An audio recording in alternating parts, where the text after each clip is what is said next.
Hi girls, we're starting a new unit which is called Food in Australia. We're going to be having a look at how food has changed in Australia over time. The first thing we're going to look at today is food preparation.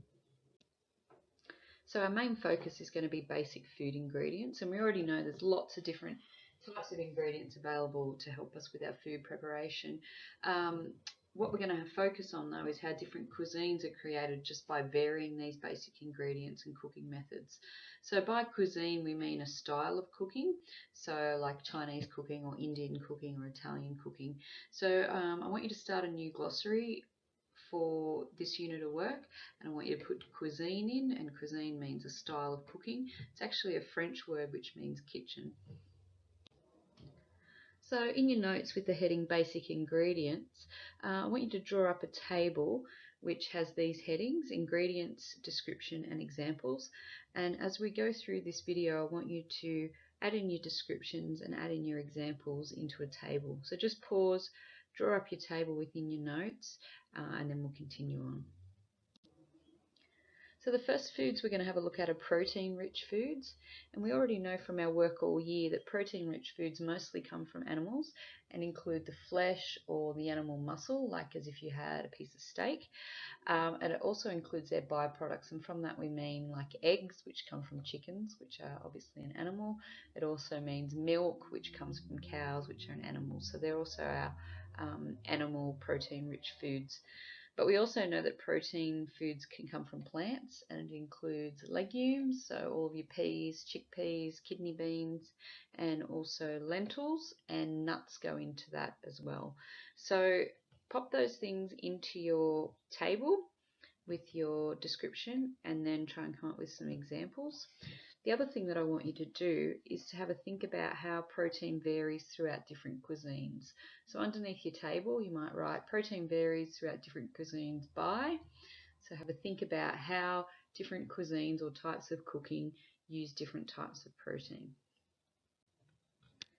Okay, the next type of food ingredients we're going to have a look at are carbohydrate foods.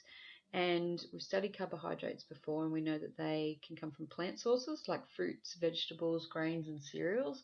So it includes anything that's made from those as well. So from your grains like wheat, you have flour.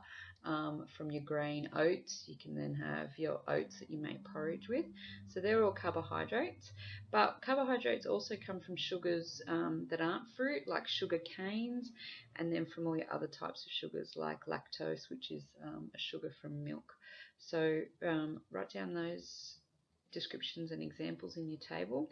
And I want you to have a think about which cuisines are known for their specific carbohydrate use. So have a think about all your different types of cooking and which ones focus on carbohydrates. To give you a clue, you might start thinking about how Asian countries have their staples being rice, which is a carbohydrate, but I'm sure you can think of some more. The next group we're going to have a look at are fats and oils, and we know that fats and oils can come from plants or animals. And we have our animal fats, which are saturated fats, and they're solid at room temperature. For the girls who were there in the last week of school when we made our chocolate caramel slice, we actually put kefir in with the chocolate to help it to set really hard.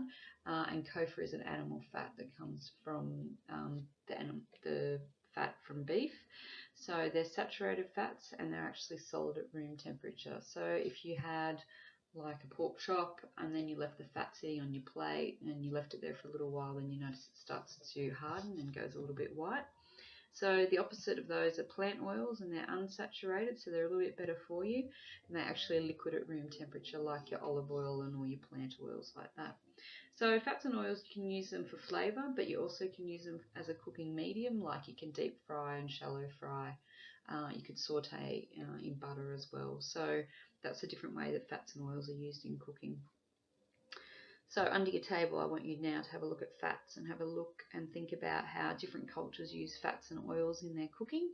An example that you might not know about is Indian cooking, and they actually use something called ghee, which is spelled Ghee, and that's an animal fat, and they use that a lot, and it actually has a really high heating point, so it means that they can cook things on a high temperature and they don't burn. Other cultures which might use fats and oils, you might think about some cultures who have particularly unhealthy cuisines.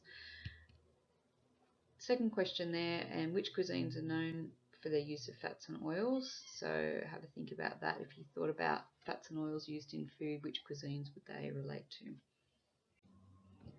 The next group of ingredients are herbs, and they're aromatic leaves of various plants. So you can have a look there. Aromatic actually means it has a very distinctive and fragrant smell. And you'll notice that when you pick certain herbs, that when you smell them, you actually know what the herb is. So things like rosemary have a very distinctive smell, basil, sage, coriander, thyme. So they're used to flavour foods, but they're also used to stimulate the appetite or aid digestion. And this is the way that herbal medicine is used. A lot of those herbs which are made from plants are used to try and fix up your digestion.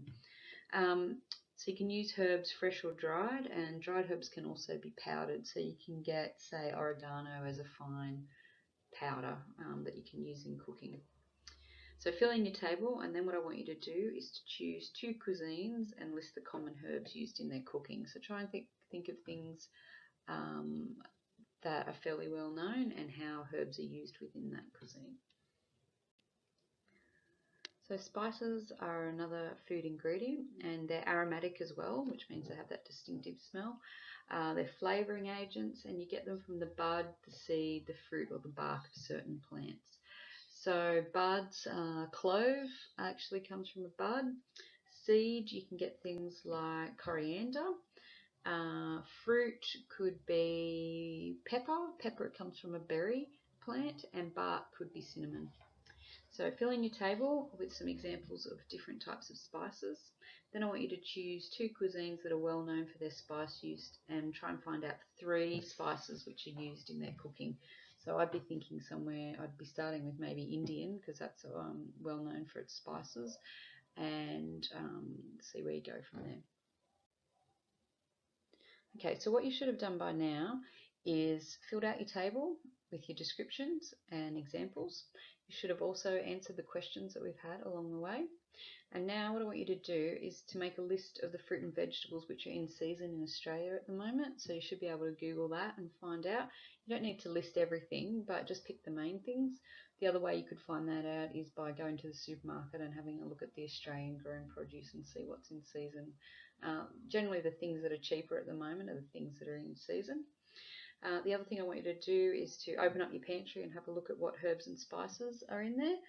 You might have things in a powder form, you might have them dried, or you might sometimes have them in pastes, so have a look at those. And the third thing is to talk to your family about which cuisines you mainly eat at home and why do you think that is. Is it just because that's what you like?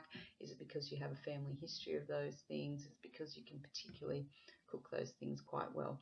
So I want you to complete those exercises along with what you've had to do throughout, and that'll be it. To keep with the theme of different kind of cuisines, I'll say goodbye in all these different languages. So I hope you're having a great holiday, and I will see you back at school in a couple of weeks.